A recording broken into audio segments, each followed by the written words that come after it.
Hello friends, आप सभी का स्वागत है मेरे यूट्यूब चैनल अभय क्लासेस में। दोस्तों, आज का ये वीडियो जैसा कि हमने एक नवोदय विद्यालय से संबंधित एक वीडियो डाला था, जिसमें कि हम उसमें डिस्कस किए थे कि नवोदय विद्यालय होता क्या है, उसमें फॉर्म अप्लाई कैसे करना है, उसका आवेदन कब है, इसी के बारे में।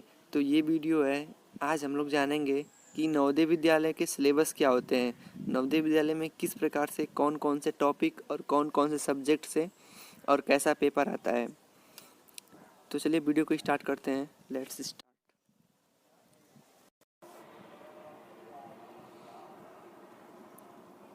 आपके पेपर में देखते हैं परीक्षा की संरचना कैसी होगी। तो देखिए, इससे पहले हमने एक वीडियो डाला है, जो भी मेरे भाई नहीं देखे होंगे इस वीडियो के डिस्क्रिप्शन में जाएंगे, वहाँ पे जो सबसे आपको पहला लिंक दिखेगा वो मेरे पिछले वीडियो का होगा, जो इसी वीडियो से संबंधित है, नवोदय विद्यालय के।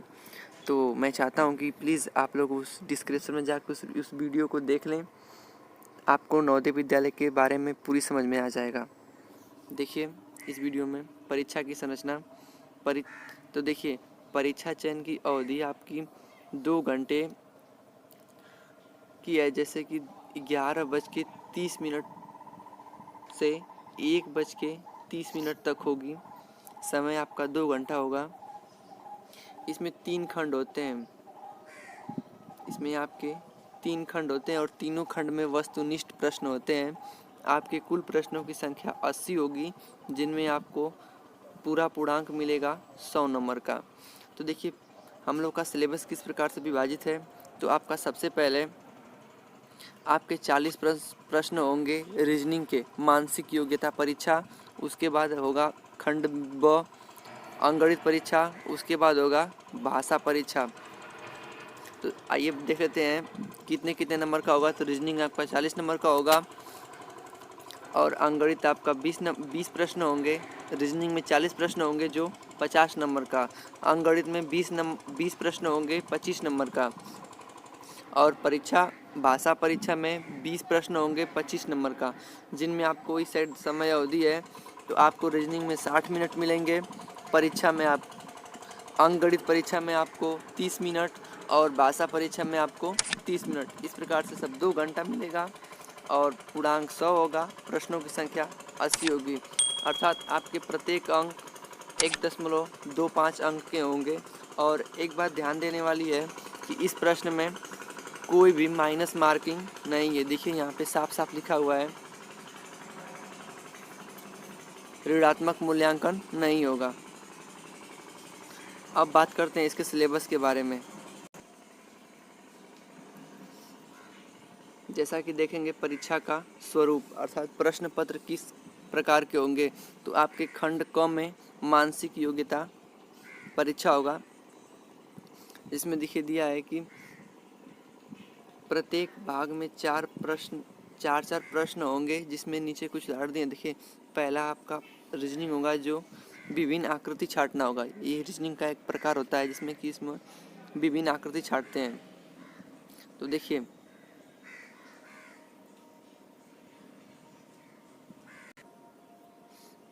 आपको पहला प्रश्न ऐसा मिलेगा जिसमें से आपको प्रश्न संख्या 1 से 4 तक, अर्थात 4 प्रश्न आपको ऐसे ही मिलेंगे इस टाइप के।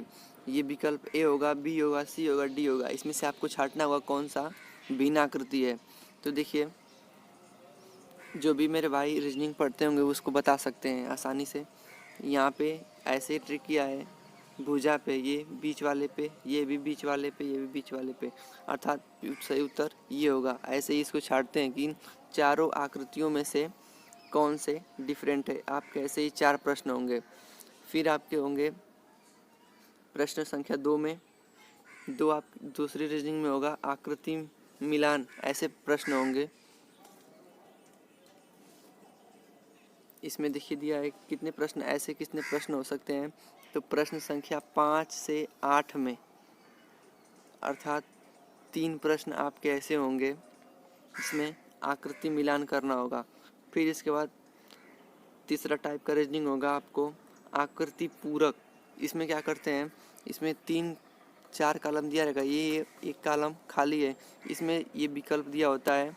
इसमें से कौन सा ऐसा विकल्प रखेंगे इसमें आकृति उठा के कि सेम जो ऐसे 3 आकृति बनी हुई इससे मैच करें, इसको बोलते हैं आकृति पूरक, अर्थात इसमें कौन सा फिट बैठेगा। फिर उसके बाद चौथा टाइप का होगा आपका कि आकृति श्रृंखलन को पूर्ण करना। ये रीजनिंग टाइप होता है कि पहला खाना में ऐसे है, फिर दूसरा में ऐसे कैसे हो गया, फिर तीसरा में ऐसे, फिर ये चौथा पॉइंट में ये विकल्प आपका इसमें से कौन सा भरें कि ये उचित रहेगा। तो देखिए आपका इसमें बताया गया कि प्रश्न ये सी विकल्प इसमें सही है। आप देख सकते हैं पहले में क्रॉस का चिन्ह है, दूसरे में क्रॉस और एक जीरो दे दिया है, तीसरे में क्रॉस जीरो क्रॉस है। तो अब क्या होगा, अब होगा कि 2 क्रॉस दे दिया, तब नेक्स्ट वाले में अब एक और जीरो बढ़ा देगा, तो इसमें आकृति है देखिए ऐसे बनेगी जैसे विकल्प सी में बनाया गया है। देख लीजिए पहले क्रॉस होगा, फिर जीरो, फिर क्रॉस जीरो, और ये ब्रैकेट देखिए पहला में 1 लाइन है, दूसरे में 2 लाइन, तीसरे में 3 लाइन, ये खींचा हुआ है ऐसे, और चौथा में आपका वर्ग बना देगा, 4 लाइन कर देगा। फिर देखिए 5वां प्रश्न है आपका, 5वां प्रकार होगा समता का। जैसे इसमें कि समानता निकालना होता है कि अनुपात में ये पहला आकृति दूसरे से जैसे संबंधित है, वैसे ही तीसरा आकृति चौथे आकृति से किस प्रकार संबंधित रहेगी। तो इनमें प्रश्नों की संख्या 3 होगी, ऐसे आपको 3 प्रश्न मिलेंगे जो संबंध निकालना होगा। तो देखिए आइए इस प्रश्न को देखते हैं कैसे किया है। कि पहला में बनाया है ऐसे त्रिभुज और ऊपर बिन रंग दिया है, फिर इस जस्ट इसके संबंध में इसी त्रिभुज को पलट के रंग दिया है। तो अब क्या करेगा, अब ये आकृति पूछा है इसका संबंध कैसे होगा इससे, तो अब इसको उलट करके आपको ये वाला भाग रहेगा, अर्थात ए विकल्प इसका सही होगा। ऐसे ही आपको आसान प्रश्न होंगे जो आप कर सकते हैं। 6वां टाइप होगा कि इसमें से कौन सा आकृति, या तो ये चारों है, इसमें से कौन सा आकृति इसमें रखेंगे इन खानों में तो आपको एक वर्ग प्राप्त होगा। तो आप सोच सकते हैं कि आप पहले इसको ऐसे लाइन अंडरलाइन कर दीजिएगा। अब जो आकृति बनेगी ऐसे देखिए, हम कलर बदल देते हैं, तो इसको आप ऐसे मिला दीजिएगा और जो भी आकृति आपको बनेगी मिलेगी वो आपका सही होगा। तो देखिए आपका विकल्प कौन सा है, ए वाला विकल्प सही है। आप इसमें ऐसे आकृति को छाटेंगे कि हमारा जो चित्र बने वो एक वर्ग के रूप में बने।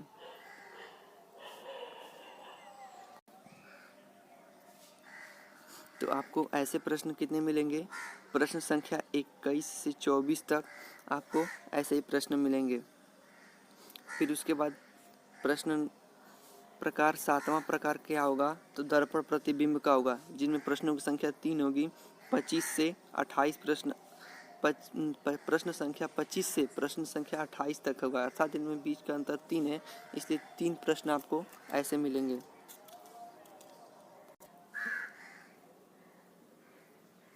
तो इनमें क्या होता है, ये एक दर्पण मान लेते हैं कि एक मान लीजिए कि दर्पण रखा है और ये जो चित्र दिखा रहा है टी बी ए टी, इसका विपरीत रूप क्या होगा।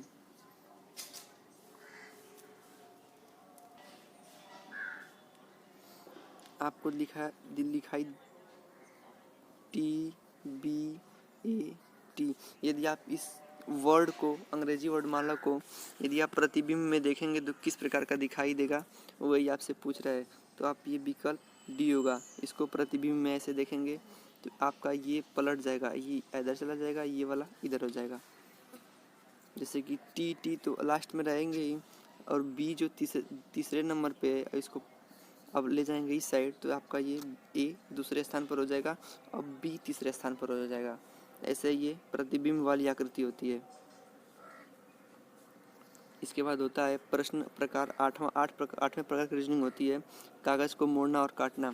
तो आपको ऐसे प्रश्न 29 से 32 प्रश्न संख्या तक ऐसे प्रश्न मिलेंगे, जिनमें इसको सिंपली रूप में बोलते हैं कागज को मोड़ना और काटना। आकृति होती है कि एक चौकोर पेज लेके जिस प्रकार ये ये डॉट डॉट के अर्थात इसको ये फोल्ड करके ऐसे बना दिया है, फिर इसके बाद इसको फोल्ड कर दिया है, डॉट डॉट ये दिया है तो इसका मतलब ये इसको ऐसे फोल्ड कर दिया है और इसको ये यहाँ से कट कर दिया है। तो अब कैसे आकृति बनेगी, तो जिस प्रकार ये जो जो कार्य किया है आप उसको कर करके फिर उस पेज को ऐसे वर्गाकार पेज को ओपन करेंगे तो हमारा विकल्प नंबर ए ऐसे ही आकृति बनेगी। तो आपको ऐसे प्रश्न कितने होंगे, प्रश्न संख्या 29 से प्रश्न संख्या 32 तक आपको ऐसे प्रश्न मिलेंगे। फिर इसके बाद होता है प्रश्न प्रकार, 9वां प्रकार होता है जो 33 से 36 प्रश्न संख्या तक होंगे। इसमें क्या होता है कि इसमें देखिए ये अलग अलग आकृति होती है, ये आकृति नंबर 1 है, ये 2 है, ये 3 है। इसमें पूछा है कि इसको यदि जोड़ दें तो ये विकल्प ए बी सी डी में से कौन सी आकृति प्राप्त होगी। तो हम देख सकते हैं कि इस आकृति को मिलाने पे हमारी आकृति डी जैसी संरचना बनेगी, इसलिए ये आकृति डी वाली हमारी सही होगा, विकल्प नंबर डी इसका सही होगा। ये 9 प्रकार के होंगे। इसमें प्रश्नों की संख्या प्रश्न संख्या 33 से प्रश्न संख्या 36 तक रहेंगे।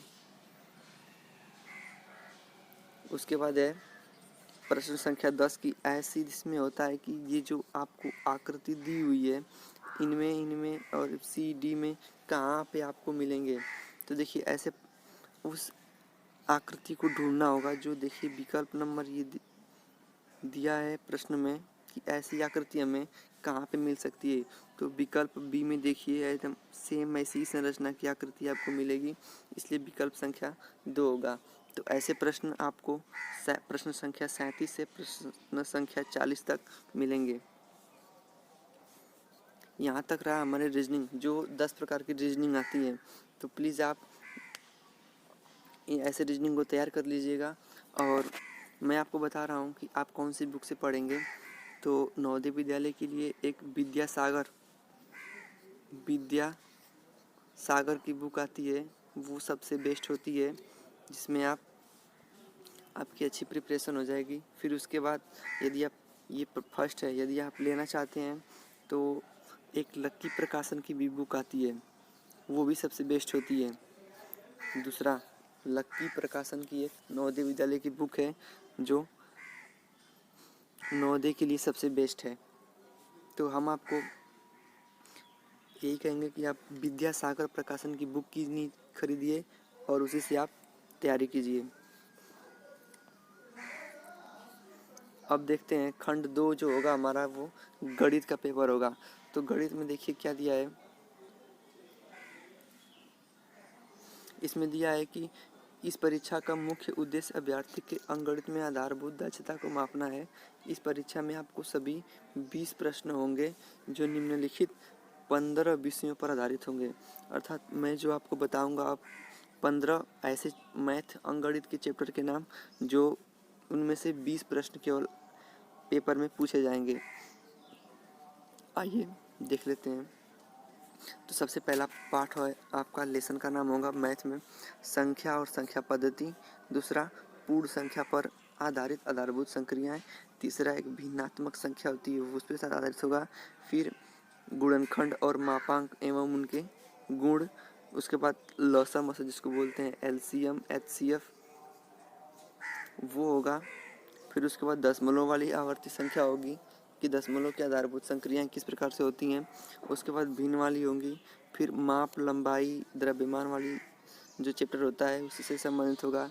फिर उसके बाद जो सबसे इम्पोर्टेंट चैप्टर होता है आपका दूरी समय गति, ये होगा।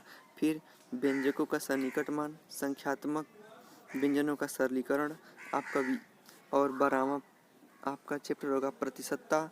उसके बाद ये भी इम्पोर्टेंट होता है।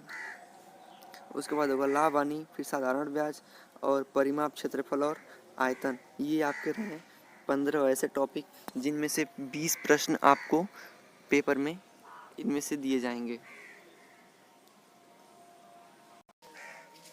जैसा कि हम खंड 1 में रीजनिंग और खंड 2 में बीजगणित के प्रश्न होंगे। अब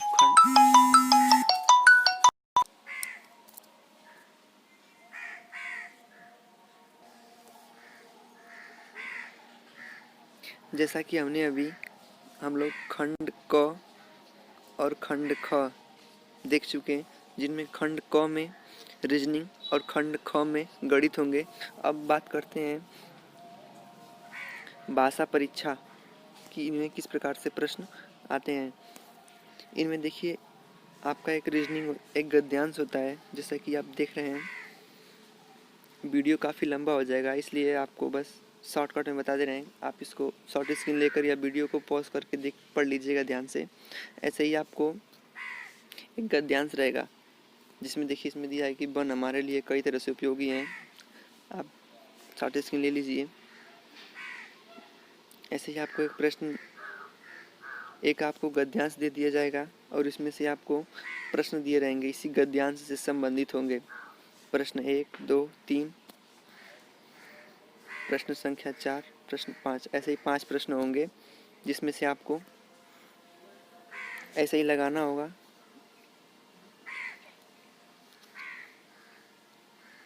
तो इस प्रकार आज के ये वीडियो रहा, जैसे कि हमने जाना कि नवोदय विद्यालय में खंड क, ख, ग में किस प्रकार से प्रश्न आएंगे। आई होप यदि आपको वीडियो पसंद आया होगा तो प्लीज़ इस वीडियो को अपने सभी दोस्तों तक शेयर कीजिएगा और कमेंट में बताइएगा कि आपके लिए ये नॉलेजेबल वीडियो कैसा रहा। धन्यवाद।